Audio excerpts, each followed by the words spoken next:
We are with Albert Einstein, besides the White House in Washington, D.C. We can agree that he was a very intelligent person. The concept of leader is built upon the special person construct, somebody who can do things the rest of people we cannot do. From there, the question if leaders are made or born. I'm going to make it a little bit complicated under a perspective a little bit more scientific. In the mid 20th century, we studied leaders to see why they were so special. What do they study? What did they do? How were they? Intelligence was one of the topics we studied to see if it was key for leadership. And yes, it is. Common sense, no? Well, I say scientific common sense. Let me explain.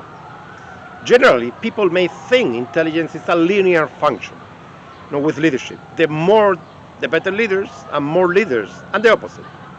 Many studies show it was non-linear. Yes, you need a minimum level of intelligence to be an effective influencing others, but very high levels of intelligence usually correlate negatively with interpersonal and leadership skills. The same with motivation. The lack of motivation correlates with bad results, but the more motivation does not bring more results. They are non-linear variables. Second element, we are in social science. The reality that we live is a social construction. We study something social, dynamic. Let me explain. Another variable that we studied in the mid 20th century with leadership was height. Yes, the height of leaders. We found that leaders were taller than general population. Height, intrinsically, does not cause leadership.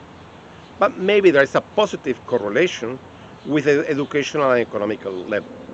But people think, conscious or unconsciously, that tall persons are better than shorter ones, and therefore they accept better to be influenced by them.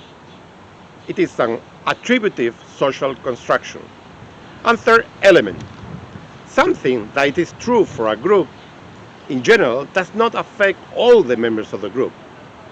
Leaders are taller than the rest of the people, but there are short leaders, and there are tall people who are not being seen as leaders by others. Women are more empathic than men, but women leaders, a subgroup of women, not necessarily are. Otherwise, it would be clearly a gender stereotyping. Remember, use scientific common sense.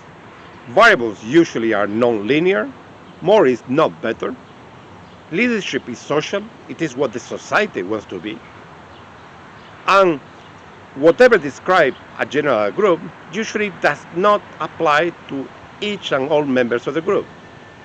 Be intelligent in leadership.